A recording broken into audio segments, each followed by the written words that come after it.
at March 16, 1521,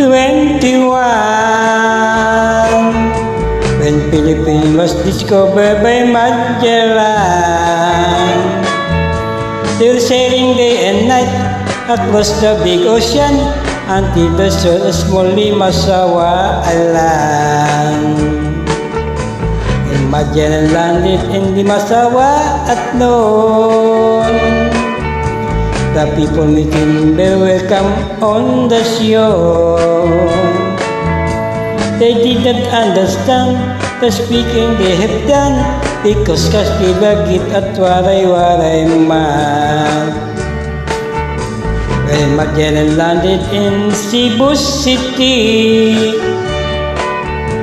lahat humabo meeting, they were very happy.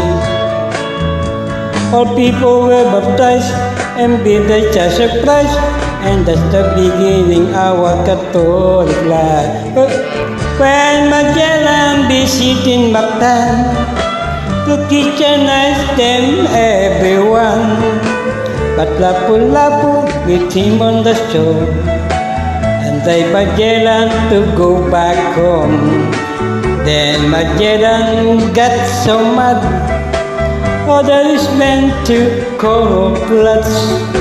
Mactan Island we could not go, cause Lapu-Lapu is very hard. Then the battle began at dawn, for us spear versus cannon. When Magellan was hit on his neck, he stumbled down and cried, "Oh mother, mother, I am sick. Call the doctors very quick. Doctor, doctor, shall I die?" Tell my mama, do not cry. Tell my mama, do not cry. Tell my mama, do not cry. That's the end of Magellan in the island of Mactan, long, long time ago, ladies and gentlemen.